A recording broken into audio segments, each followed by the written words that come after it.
Welcome to Delingpole, a Breitbart.com podcast. Here is the podcast host, James Delingpole. Welcome to the Delingpole podcast with me, James Delingpole, and my very special guest, Peter Lilley. Peter Lilley is a long-standing Conservative MP.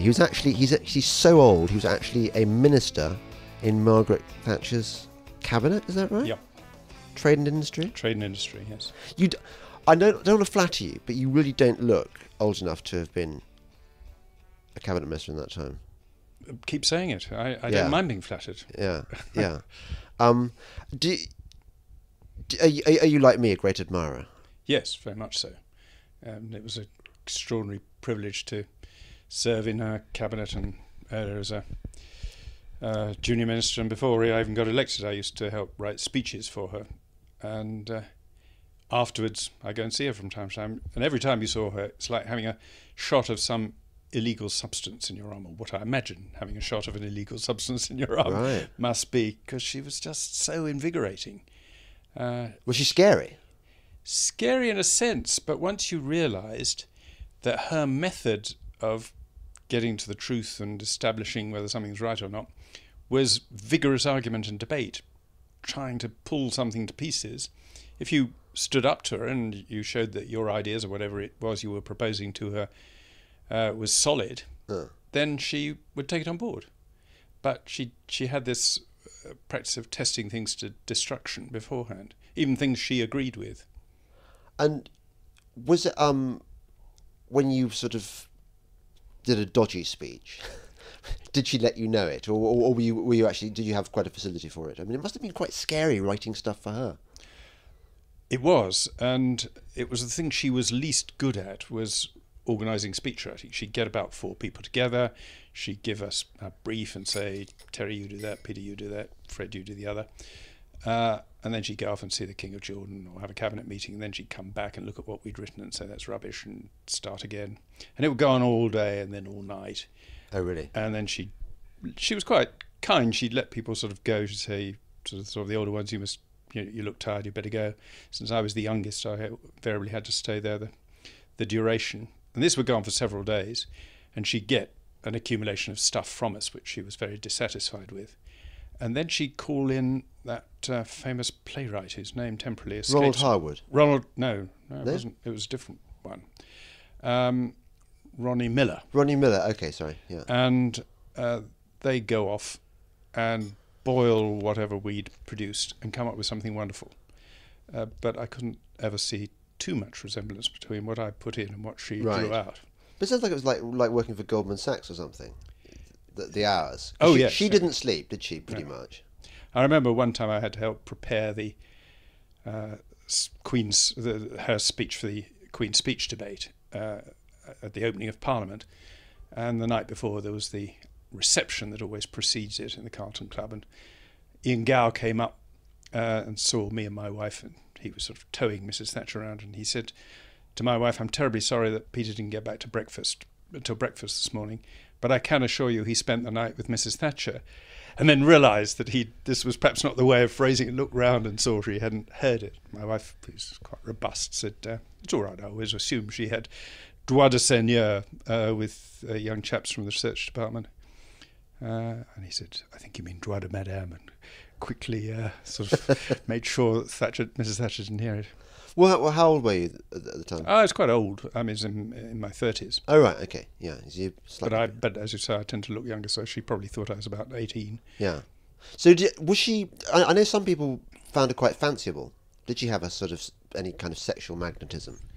She was certainly an attractive woman. She was, although I was older than I looked, she was older than me. I can't say I ever fantasised about her, but she's an attractive woman.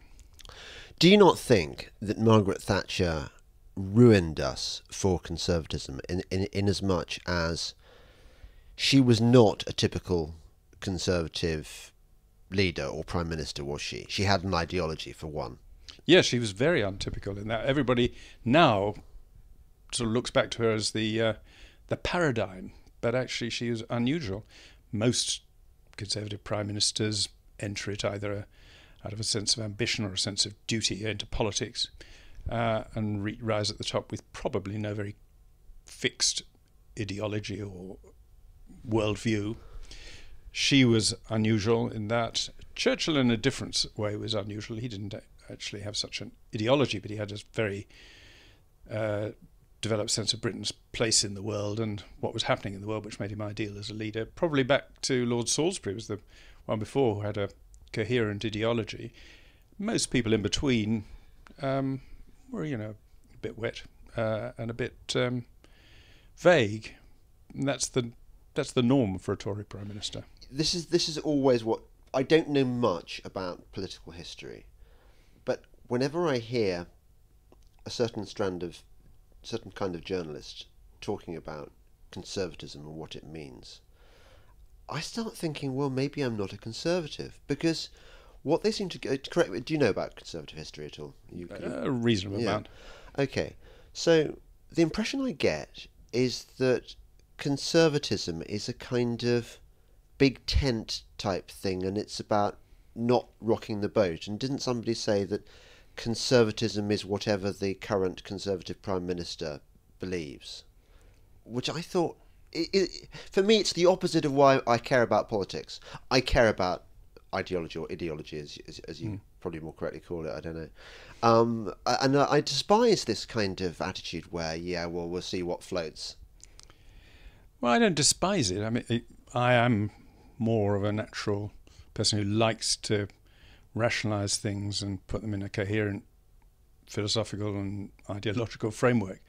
But I quite respect people who don't, and who sort of instinctively, from a mixture of duty and what they've imbibed by osmosis, often come out with something which is pretty reasonable, even though I think they could express it more coherently and put it in a more satisfying framework.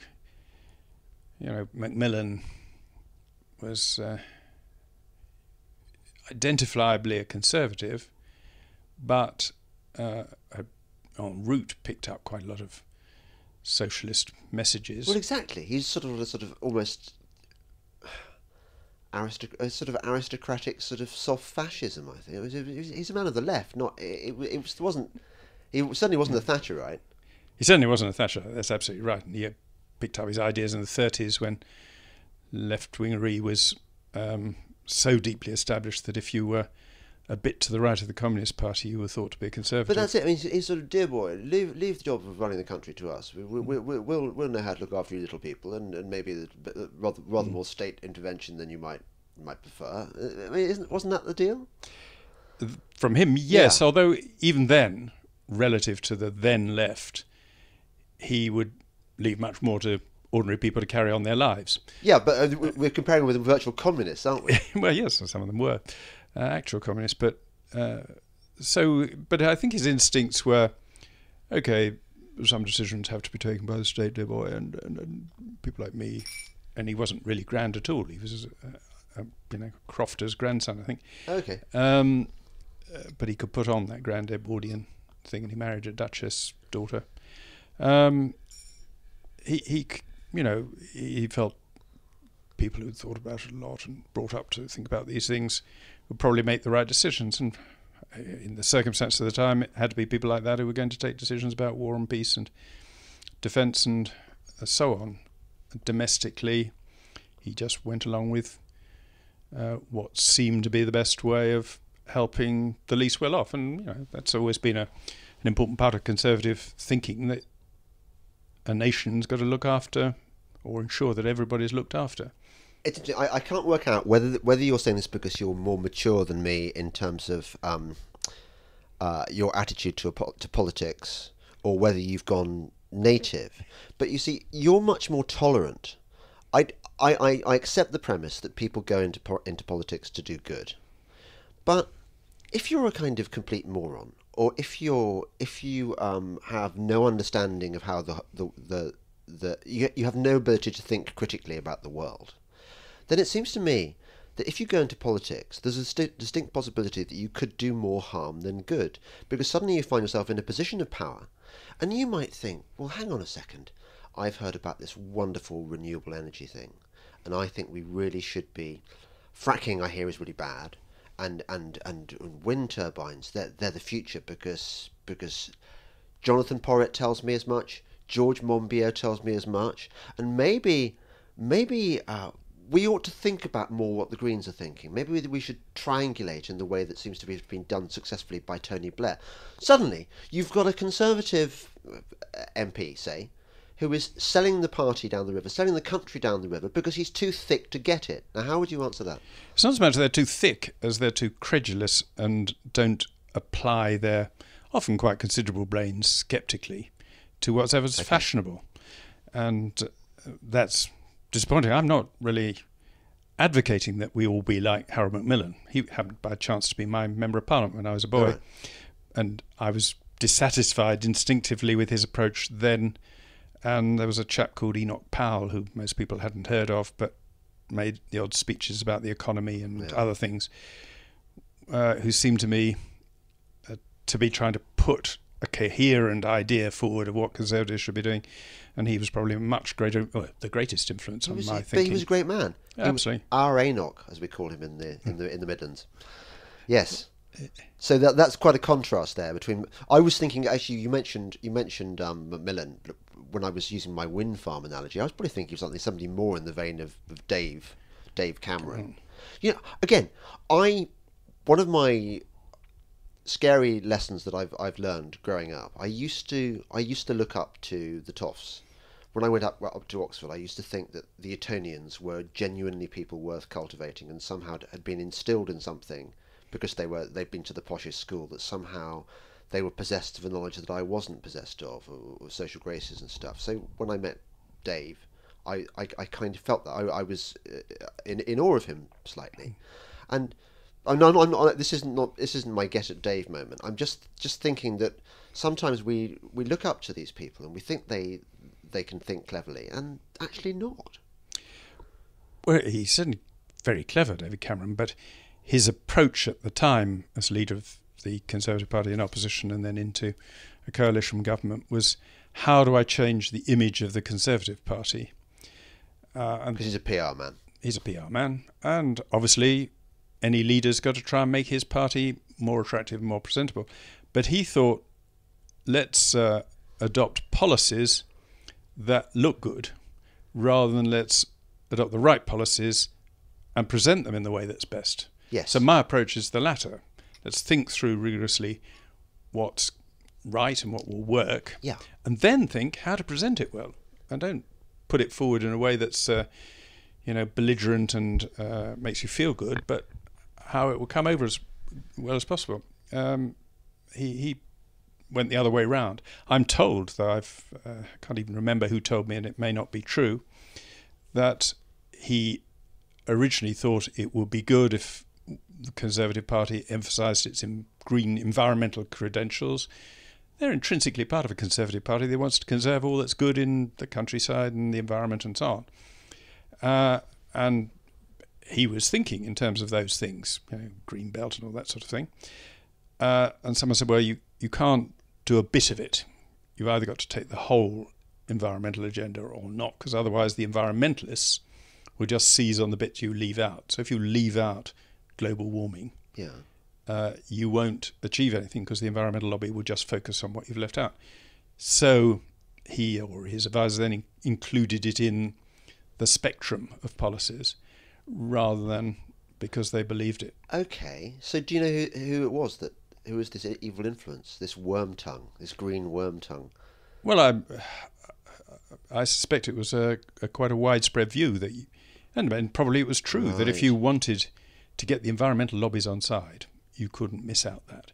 Yes, but that's quite a big if, though, isn't it? If it's like saying, we must do more to reach out to the Marxists and the communists because they never seem to want to vote for us. What can we do? Wasn't that rather the thinking behind all this? That trying to make yourself attractive to people who are never going to like you, really, and you should never be courting anyway because their ideology is so diametrically opposed to yours.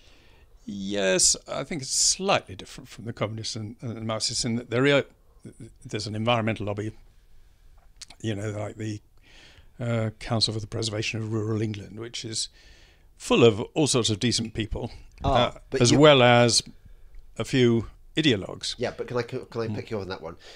You're saying that he was told to appease to all the green lobby, not just the kind of sector, because we might agree with the CPRE, they're fine, but he was going all in. Therefore, well, I think the advice was probably correct. I wouldn't have taken it because I don't think it's sensible to have bad policies that cost a lot, because that makes you much more unpopular than having a bit of bad publicity from a few green organisations. But if he wanted to come over as green, and actually there was a great cacophony in the press from the eco warriors, that wouldn't be drowned out by the CPRE, who would simply keep quiet about it. So he was probably right in a sense that either he'd just got to sort of give a more emphasis to the traditional parts of the green agenda which Conservatives are happy with, and accept that this is not going to transform the appearance of the Conservative Party, which is what I'd have done, or do what he did, which didn't actually make us terribly successful with the country as a whole, or young people who are indoctrinated by green alarmism. Why do people like you never get to be? Why were you never Prime Minister? Because I mean, I think you might have been more in the line of person I'd like running the country, because you're pretty sound. Well, I don't know. Of course, I'm not Prime Minister yet, as General de Gaulle might have said. Right. I wait in Colombey des Églises. No. Well, very few people do become Prime Minister. Well, that's certainly true. I did run to be leader of the Conservative Party did you? After John Major resigned. Happily, I didn't win. I say happily because in the course of the ensuing campaign, it suddenly dawned on me that this wasn't going to be a little blip in the Conservative Party's fortunes, that we'd been in power for 18 years. Right. We were going to remain out. Whoever was leader was on a hiding to nothing. So it wasn't just an option to be Prime Minister. I don't know whether I'd have been a very good Prime Minister or not, but it's actually, I suspect, rather easier to be Prime Minister than many other jobs if you know what you want. Well, I was working my way around to this idea that there are lots of great politicians who ideologically are quite similar to me. Well, I mean, I don't know that much about Enoch Powell, but I suspect that he was probably a pretty sound in his views, wasn't he? You couldn't get sounder. No, exactly. But what was it about Enoch that meant that he could never become a Tory leader? Was he just too strong, not politic enough? People used to say, well, he used to share a flat, I think, with Ian MacLeod, who's the other great brain of the Conservative Party, but thought of as in the other wing of the party. And Ian MacLeod used to say, apparently, that when Enoch gets his mind on something, he continues down the track like a train and doesn't realise where the buffers are. Now, that was MacLeod really trying to show why he didn't follow Enoch all the way. Actually, Enoch was actually remarkably nuanced in many ways. For example, he supported Butler against both Macmillan and later against Alec Douglas Hume. Right. And Butler was the sort of epitome of all that you dislike about wishy-washy Conservatives who'd accepted most of socialism when he wrote the Conservative Industrial Charter in 1948.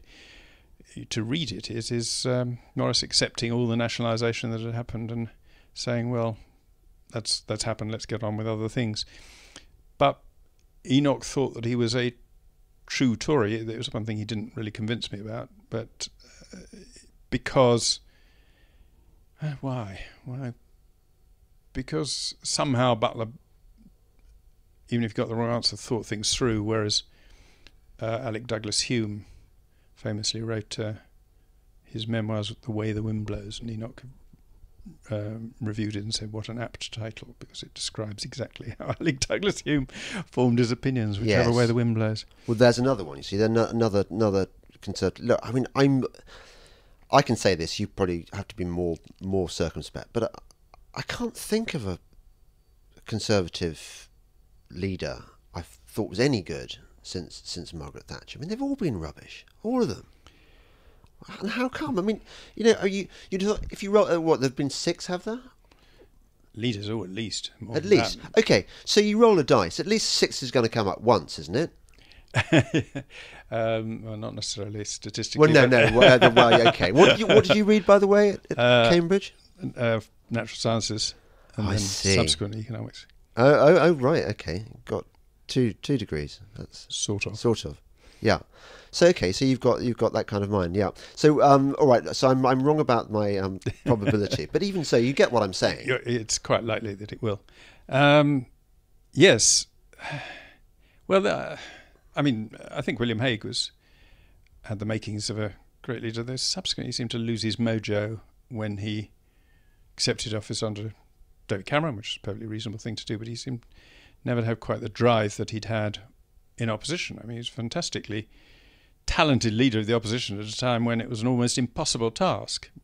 Up against Tony Blair, and just having suffered a massive defeat, and people thinking, well, we've had 18 years of Toryism, thank you very much. Yeah. Blair says he's not going to change very much, so what's the point of voting Tory? So he was extremely able. Ian Duncan Smith has all the right ideas, probably certainly wasn't suited so much for opposition. Who knows what he'd have been like in government. It wasn't really a great selling point, was it? I'm the quiet man. Yeah. And Michael Howard, extremely able, but a lawyer. I was going to say that it's not his fault, but being a lawyer is a disadvantage. He does. He thinks and acts like a lawyer, doesn't he? I mean, he's just he sounds like a lawyer, and a Welsh lawyer as well. There's something. I'm not going to step down the racist path of accusing my good friend of having. I've got some Welsh blood. Look, do you know that there was an Owen de la Pole who was Prince of Gwent? So I like to think that I've got Welsh blood coursing through my veins. I think one can observe people's Welshness. I've got English, Irish, and above all Scottish blood, but no Welsh. Ah, well, you're missing out there. You haven't got the poetry of the like valleys. The Hoyle or whatever it's called. So there's Michael Howard, and then who came after him? David Cameron. Oh God, so depressing. I was having a conversation with my son the other day about Dave, and I was saying it was such an opportunity squandered. I said, if I were David Cameron, I would be looking at what I'd done and feeling shame about having been so utterly useless. And my son said to me, Dad, I don't think he thinks that way at all. I think he got the main prize, and that's a great achievement. He's going to go down in history as having been Prime Minister of Great Britain, which is more than you've ever been. And I thought, probably that's right. In his head, he probably feels okay about his fudges and his compromises and his... Whereas for me, he was just continuation Tony Blair. Well, there are two motives for him being in politics. Most people have a mix of the two. One is to be something, and one is to do something. Yeah. And I used to think, when I was young, aspiring politician, that I was the minority who had a set of ideas that I wanted to put into force. You had dreams. And other people just wanted to be something and wanted to be the sort of person when they walked in the room, someone would say, oh, he's the parliamentary under-secretary for widgets, and they'd be filled with pride. And then I got some minor post before I even got elected to Parliament. Yeah. And I heard someone say, he's chairman of such. I filled myself with pride, and I thought, oh, God, I'm just like everybody else. But we both have a mixture of motives. We want to be something, we want to do something.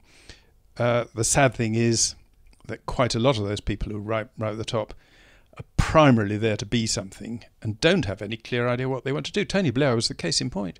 He was in an incredible position, huge majority, time when everything was going right with the economy. The previous government had done all the difficult things.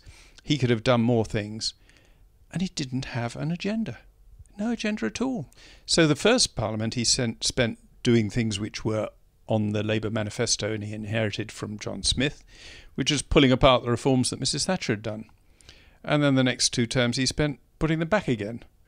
But by the end of it, he pulled apart city colleges and then eventually replaced them by academies. He took away foundation hospitals and made them some other kind of hospitals, and then introduced something under a different title. Probably got them the wrong way around. But he was a real Duke of York. He marched troops up to the top of the hill and marched them back again. At the end of the day, he was just where he started. And what a complete waste. Yeah, well, worse than a waste. Yeah. You're listening to the Delingpole podcast with me, James Delingpole, and my very special guest, Peter Lilley. Hey folks, I want to tell you about Breitbart News' Second Amendment newsletter, Downrange with A.W.R. Hawkins. Features the top gun stories of the week, every week, and guest columnists like Gun Owners of America's Larry Pratt or Armed American Radio's Mark Walters. Also features a review of a firearm or a firearm accessory each week.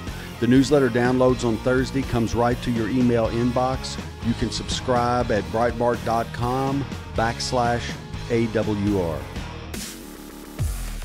This is Delingpole, a Breitbart.com podcast. Here once again is James Delingpole.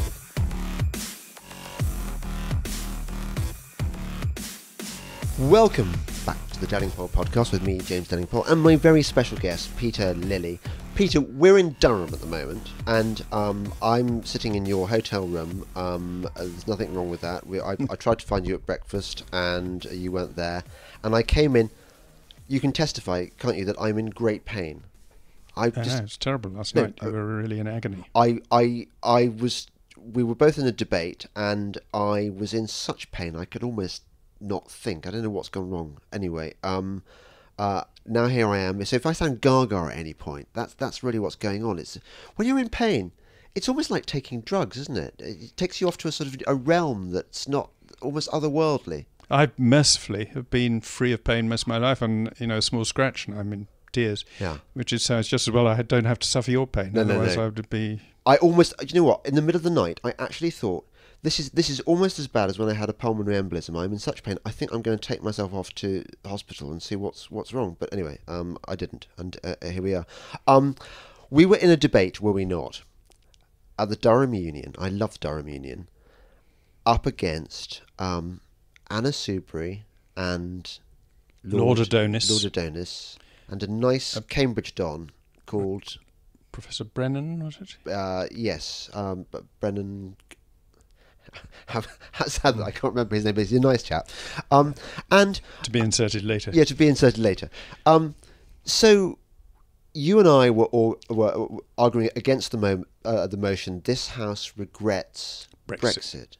Now, I'm not asking you to diss Anna Soubry, but I am asking you, how could a Conservative MP, any Conservative, support remaining in the European Union? It seems to me to be so. The arguments against the EU and our membership thereof seem so obvious that I don't understand the kind of the thinking that could lead one to imagine otherwise.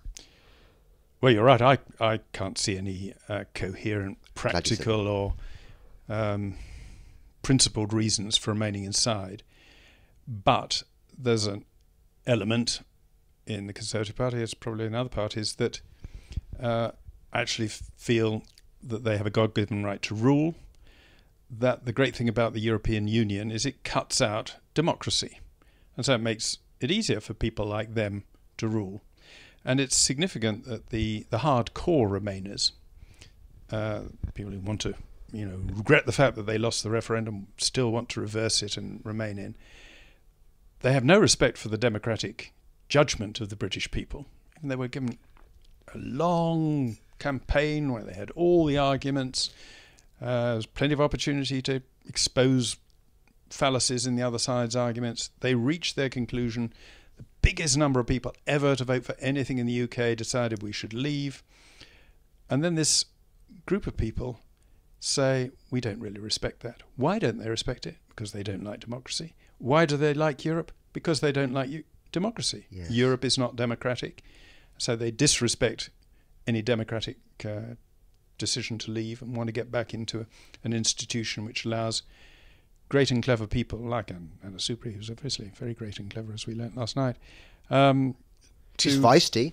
To her credit, she is. she's not someone who's not prepared to fight her corner. Definitely not. But can you just put yourself in the position, you're coming up on the train from London or whatever, and you've got a speech at the Durham Union, and your job is to defend your continued resistance to this 17.4 million vote, and secondly, come up with reasons as to why the European Union is a good thing. I don't know about you. I would find it intellectually challenging beyond all my abilities to do that, because how would you? There are no economic arguments to support your case. Only fake economic arguments invented by the Treasury, which is by party civil servants within the Treasury. You've lost the democratic argument because there has been a vote and the numbers have been counted, and either you believe in majorities or you don't. I don't understand how these people sleep at night. I mean, intellectually at least. Well, of course, a lot of them suddenly are reborn parliamentarians or even reborn Democrats, having spent 40 years trying to resist having a referendum at all. Yeah. Now having had one and lost, they say, oh, British people may have changed their mind. We want another referendum to let them express it. So they try and put it in a democratic form. Of course, what they want then is a promise of a referendum where the choice will be accepting whatever terms of leaving we negotiate or going back into the EU, which gives an incredible incentive to the EU to negotiate the worst possible terms, even though the worst possible terms would also be damaging for the EU, in the hope that they never have to be implemented because they frighten us back in. So they pretend to be Democrats, but it's just a device to try and get us back in. If there were, though, a referendum now, we'd win again. Oh, we'd win the large majority. With a bigger majority, so it would be a huge waste of time and money. But it's their one hope, or one of their hopes. And the other is they hope that Parliament might somehow overrule the people and declare, oppose whatever agreement is reached, or force the government to negotiate something which is Brexit in name only. So we remain part of the internal market, we remain subject to the European Court, we continue to pay money in, we have to allow free movement of 500 million people to come and, not all of them will, but any of them that want to come and settle here, effectively to undermine everything that people voted for. And that's their main hope, that they can just water it all down and we'll remain in, and we'll go back from sort of being married to being fiancéed. I'm sensing a theme suddenly appearing here, which I hadn't been expecting to, because I'm so sort of gaga with my problems that I can't think straight. But I was thinking, actually, my grumble early on about the kind of people who go into politics just for the power, and the kind of people who are ideological. I think that is often the divide between people who are Leave versus Remain. Yeah. Because the love of power, it's like Gollum with the ring.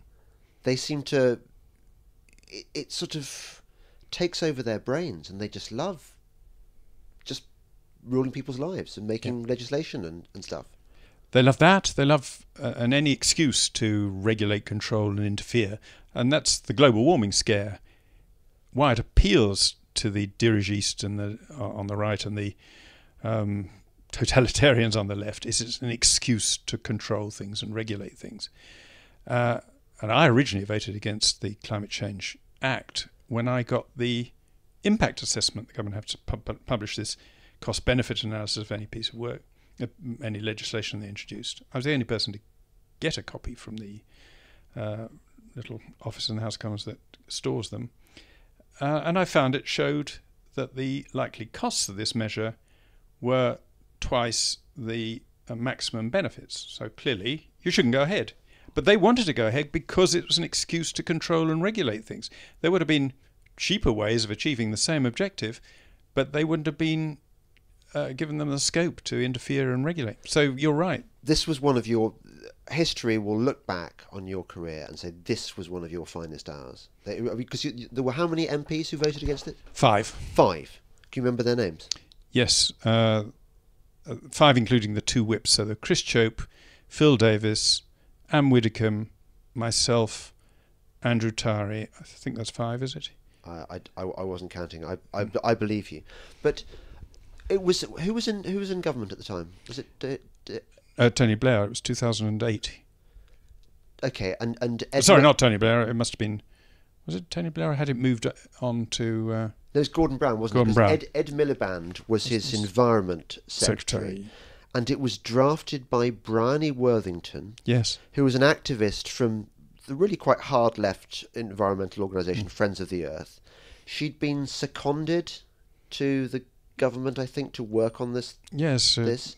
And so they'd put through this legislation, and Ed Miliband was the first Secretary of State for Climate Change, and so they were keen to get this on the books. And you were the only person who read the cost-benefit analysis. Yeah. Which had been written up by who? Well, the government itself has to get its officials to calculate the costs and benefits. And normally, it shows that there's any previous act which has shown that the costs were greater than the benefits. They subsequently, after my highlighting this and after the act had been passed, and I continued to ridicule them for passing an act which was, by their own estimates, going to cause more harm than good, they revised the impact assessment and found £1 trillion worth of benefits that they previously overlooked. I mean, it's really Alice in Wonderland type economics. Magical benefits. What sort of like they suddenly put a value on clean air or it was a highly complex sort of and highfalutin way of estimating things. It's assumed, I think, that we took credit for other people follling our lead or something like that. That is really lame, isn't it? I may be oversimplifying what they did because they had to go to quite tortuous economic lengths to justify themselves. So, how many Conservative MPs were there at the time, roughly? About 250, I suppose. Okay, so 245 of them voted for probably the most single expensive act in parliamentary. It was going to cost something like 34 billion a year, I think. Yes, according to the government's own estimates, it was going to reach something like that. 34 billion a year for what?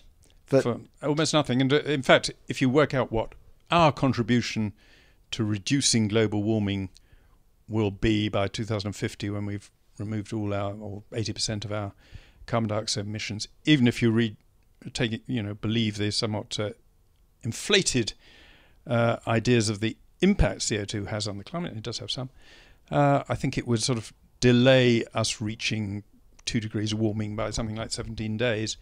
Ooh. But those have been 17 very special days. It's worth hundreds of billions of pounds. Yeah. Then. So, but how did you feel about the rest of your party? I mean, that's 245 MPs who've voted for this tosh. To be fair, some abstained. Did they? So someone like John Redwood didn't vote for it. I think he was vice chairman of the party or something at the time, and therefore he was sort of duty bound, in theory, to support the party. But some were going great guns. I mean, Cameron was whoop-de-doo. This is just great cross-party important measure, wasn't he? Oh, everybody at the time. It was a great mood of moral flagellation, self-abuse. Almost nobody in the media, in the political world or anything else would consider it rationally. So you can go through hours and hours of debate in committee on the floor of the House, in the House of Lords, and apart from my contribution and one or two from my fellow rebels, there is no mention of the cost. And were you treated like a complete bloody loon by your colleagues, or a difficult customer, or what? Well, it was interesting. Quite a few, certainly within a short time afterwards, would come up and say, I wish I'd done that. I wish I'd voted against it. I realise now I was just sort of going along with a silly emotional spasm and doing considerable harm. So if there were a vote now, far more than 5 people would oppose it. One would hope, yeah. But not a majority. Even now, you think? Oh, no. Because it's about virtue signalling, isn't it? It is, yeah. And it's a relatively cheap way for a wealthy person to virtue signal at the cost of the least well-off living in the coldest parts of the country, i.e. up here in the north and in Scotland, Yeah. a high proportion of your income, if you're a low-income person, goes on heating. Yeah. And now a high proportion of it is paying for the virtue signalling of some posh people in London. What was it that, apart from actually having read the report, but what was it that sort of aroused your interest or made you suspect that this might not be kosher? I think I'm always sceptical of these alarmist spasms. And I'm told by an official who worked for me that when I was Secretary of State for Trade and Industry, and Mrs. Thatcher first actually did take on board this alarmist thing. Which she was got at by Crispin Tickell, wasn't she? And she also saw it as a way of encouraging the country to go nuclear instead of being too reliant on coal and therefore on the National Union manual. So she had some quite good reasons, but was neither persuaded and flattered into believing that she, a scientist, understood things which she hadn't even read. And she subsequently disowned all that. But so at that time, it came up somehow. I can't remember it. That there was these scientists saying the world might get a little warmer, and I said, "So what? Why don't we just enjoy it?" And my officials were a bit perplexed by this and went off and didn't raise the subject again. Obviously, my department wasn't involved in policy making as a result, but I never raised it in cabinet. So I was always just suspicious when people who don't know anything about science tell me with great assurance that something is going to do something strange to the atmosphere, be it ozone, although I think that's much more credible, or CO2. First I looked at the economics. Then, as it happened, on the day we took, that final fateful day in October 2008, when we voted through the Climate Change Act and the five of us opposed it, I went down the corridor to fortify myself with a drink in the tea room, because it was going to be rather humiliating. I knew when the vote was announced, it'll be whatever it was, 495 to 5. And as I went down the corridor, I saw it was snowing outside in London. So I rushed back in the chamber and called point of order. It's quite difficult to have a point of order in the middle of a vote. You have to put on an opera hat to draw the attention of the speaker and so on. However, the speaker was quite helpful and let me. And I said, does the House realise it's voting for a measure which is going to cost us fortune and is based on the supposition the world is getting warmer? And yet it's snowing outside for the first time in October, for the first time in 74 years in London. And then, to my astonishment, the hardcore Euro fascists opposite sneered and stood up and responded. Peter Lilley doesn't, or the Honourable Member for Hitchin-Harpenden, or wherever I was at the time, doesn't realise that extreme cold is a symptom of global warming. And then I knew that there was something funny about this science. If everything is a symptom of global warming, heating is a symptom of global warming, cooling is a symptom of global warming, and as a scientist by training, a scientific proposition has to be falsifiable. If there's no evidence that can falsify it, it is metaphysics, it's not physics. So then I began to look into the science and found, of course, the basic science of pump CO2 in the atmosphere, the world will get a little warmer, but so what? You're listening to the Delingpole podcast with me, James Delingpole, and my very special guest, Peter Lilley. Sonny's Corner with Sonny Johnson. Let's take Barbara in Maryland. Black History Month pees me off every year. I promise you, I am not going to stick on old talking points. I am not going to stick on the things that everybody else always talks about. I'm going to give you real links to Black history so we can clear up all of that distortion and maybe we can actually have that real discussion about keeping our history relevant. Sonny's Corner, Saturday at 3 p.m. East on SiriusXM Patriot 125. This is Delingpole, a Breitbart.com podcast. Here once again is James Delingpole.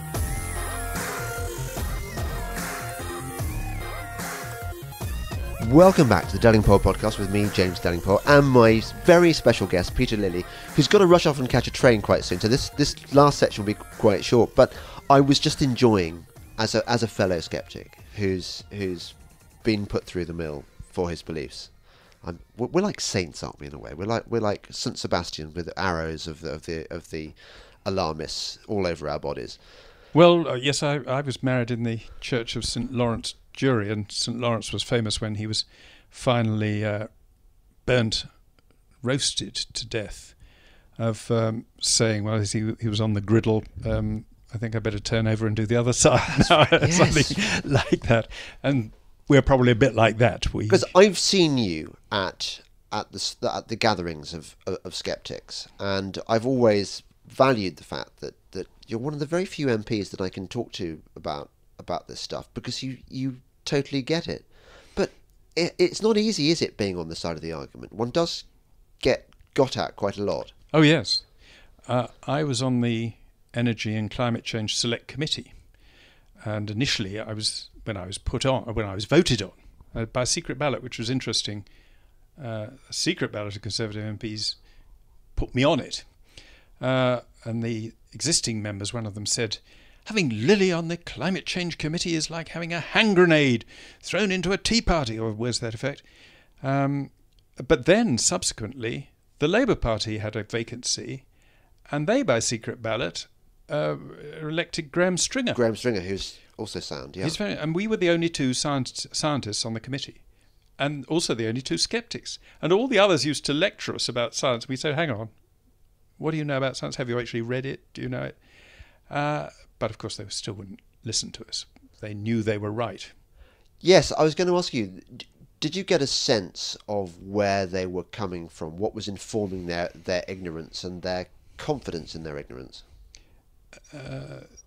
They almost felt that they had taken the plunge, and so they had to continue swimming. So there was no point in actually entertaining any coherent arguments. Most of them, there were one or two people on both sides, both the Labour and the Conservative Party, who were more open to reason. I remember the Royal Academy of Science sent along a scientist on missionary work to the committee to make sure that he'd keep them all sound and disabuse people like me. And he spelt all the science and so on and so forth. And one of the Conservative members, who's not a registered skeptic, said, but there doesn't seem to have been any warming for the last 15 years. How long would that have to go on before you change your mind?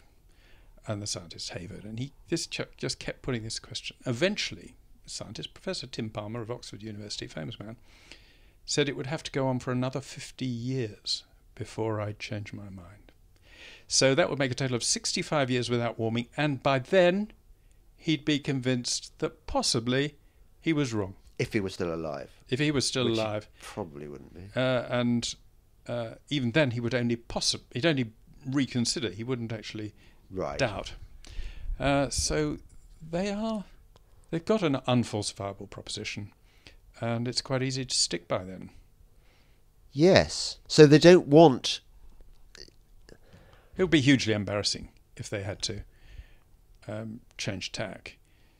There's actually been rather a good report on simply the cost of the policies that have been adopted to achieve this target so far by Dieter Helm, who claims to believe all the alarmist fears, but as a very good economist has said, well, there would be far cheaper ways of achieving the given objective than what we've done and what we are doing. And we've wasted £100 billion so far to get where we are. We could have got there £100 billion cheaper, which shows that the people behind the scare are more interested in spending money than in achieving results, in intervening and showing that they've got a hand on the levers of the economy, than actually influencing the outcome. And that's actually one of the big divisions in politics at all levels, is the difference between people who judge things by intentions and those who judge things by results. Scientists like me tend to judge things by results. Ordinary people, the 17.4 million people who voted to leave, judge things by results and common sense. The virtue-serving middle-class intelligentsia judge things by intentions. They say, the intentions are good, therefore the policy must be good. Yes. Which is why there is this divide, going back to our original or mid-section theme, in the country between, well, a lot of the people who voted for Brexit haven't had the blessing of the benefits of an education where they've read gender studies at the University of West of England or even studies. PPE, which is almost the most worse. Mind-deforming course in the history of the universe. Absolutely, they haven't, have they? And as a result, they look at what is rather than what looks good.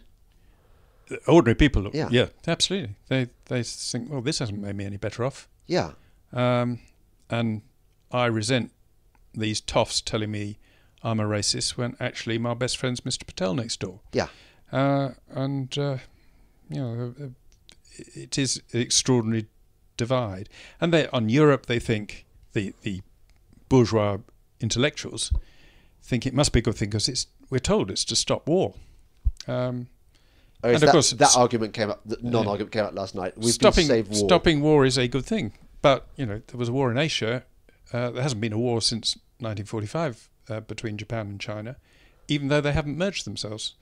Now, how's that? Perhaps you don't have to merge yourself to stop war. You just stop fighting. You just don't fight. I always think that argument, the argument that the European Union has stopped war, is a bit like the one where you put is it lion repellent in your garden, and there are no lions turned up. Therefore, very effective. Very, very effective. The EU's really worked, and we can't disprove it because there's been no alternative universe where. I would tell you, since I was going a minute, a wonderful little story. There was a great man called Lord Wyatt, once a Labour MP. Woodrow Wyatt. Woodrow Wyatt. Yeah, Petronella's dad. Absolutely. Yeah. He was made a peer by Harold Wilson, but became an enthusiast for Mrs. Thatcher and somewhat eccentric. At the time, the euro was being created and Britain was being urged to participate in it. Still haven't been ruled out by Tony Blair and Gordon Brown. The German Chancellor, then Helmut Kohl, made a speech saying Britain should join the euro, and it wasn't just an economic project, it was a political project. It was about war and peace. Anyway, Woodrow Wyatt had a dinner party to which I was invited, as was the German ambassador. And over dinner, Woodrow turns to the German ambassador and says, "Well, ambassador, what's this about your chancellor threatening us with war?" And the ambassador was completely nonplussed. He said, "What do you mean?" He said, "Well, he made a speech the other day saying it's about war and peace. So he means if we join, we'll have peace. If we don't, we'll have war." And the ambassador said, "No, that's not what he meant at all. No. You don't understand." "You seem pretty clear to me," said Woodrow Wyatt. "Join, peace, remain outside, war. What else could he have meant?" And eventually the ambassador, after repeatedly arguing, said, "Really, I can assure you, Mr. Lord Wyatt, you don't have to worry." To which Lord Wyatt replied, "It's not us who have to worry, it's you. You always lose." Yeah. Good ending. However, a slightly incorrect story, but it's true. Yeah, you can go and catch that train now. You're listening to the Delingpole podcast with me, James Delingpole, and my very special guest, Peter Lilley, and who will go down in history, among other reasons, for the fact that he was one of the 5 MPs who voted against the most stupid act in British parliamentary history. Well done, Peter. Thank you. Goodbye.